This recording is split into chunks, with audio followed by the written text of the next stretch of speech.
Hi, everyone. I am Beth Brodowski, and I'm the president of Iris Creative Group outside of Philadelphia, Pennsylvania.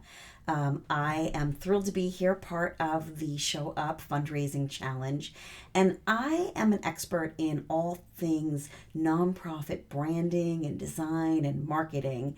And so, my role in this program is to be your guide for how you take your fundraising messages and deliver them to get them out there to your community. So today I wanted to start off the day with talking about design and what design means and what its role is in your fundraising, especially in this effort to get something out there quickly. Because I know not everybody has design skills or design capacity. So it's important to start off by talking about what the purpose is of design and how you can deploy it so that it works for you and your goals. So, design at its heart, what it really means is it's something that both creates an impression and it helps create access to information. And when those two things are working well together, they are what really helps build trust and value.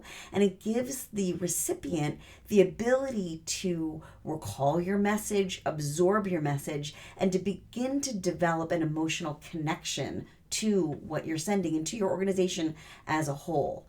So, for this message today, we're going to focus on the impression side of things, and I'll come back in another video and talk about the access part of design.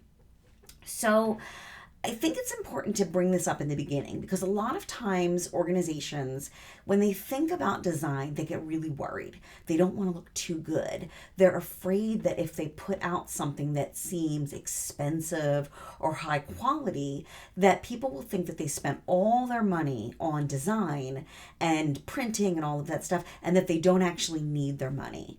And what I want to tell you is, to some degree, that's something that you should think about. Maybe not every instance is a place to put out the glitziest thing.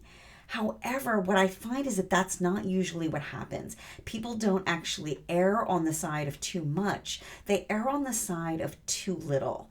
And they often end up putting out something that is so poorly executed, so kind of, ramshackle and just put together, that looks like self-made, that it almost can make you look like, geez, if I give this person money, are they even going to know what to do with it? If you think about it, think about some of the biggest organizations that you know: the Nature Conservancy, the Red Cross, big organizations. How much time do you think they spend worrying about, geez, is this going to look too good and people are going to think that they don't want to give us money? Because the look and the message come together, and as you're building an impression over time and getting people to understand the value of your work, the look then becomes the way you convey it, the way you're delivering it.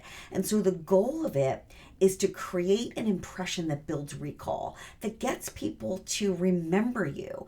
And if your materials are not executed with quality, if they're not executed with a little bit of memorability, it's going to be really easy for your content to be forgettable. What we have to remember is that people are going to be viewing your fundraising asks. If you mail it, they're going to be viewing it standing over their recycling bin, throwing everything out. If you email it, they're standing there with their finger right over the delete key, and anything that you put in on social, they've got their thumb ready to swipe. So what you need to think about in everything that you do is, how can you create a thumb stopper?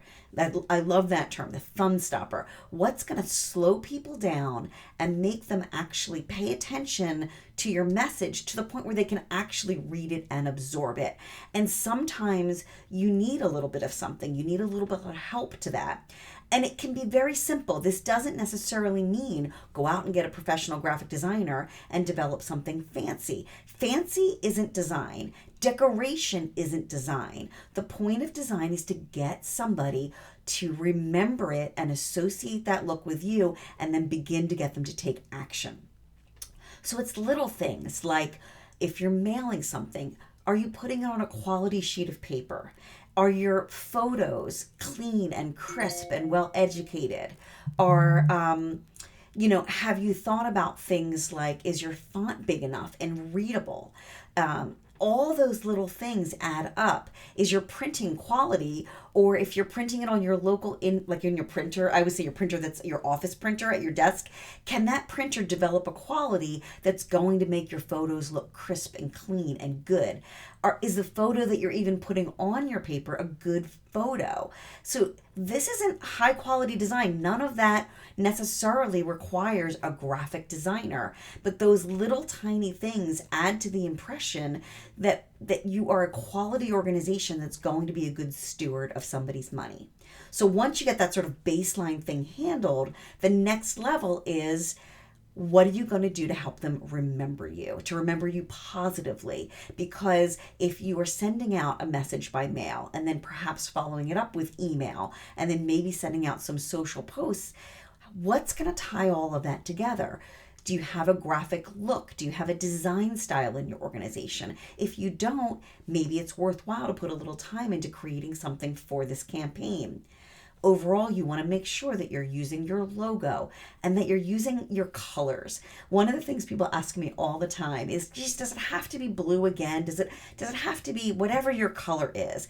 You're in-house at your organization, and so chances are you're going to get bored with your look a lot faster than your community is. You have to remember that people that are receiving your message are receiving lots of message. So consistency is really important. Consistency is one of those things that with repetition helps to build the impression and the recall. So don't get the designer's feeling of wanting to always change it and make it new and make it fresh. People always talk about wanting to make a design fresh, and there's 100% time for that.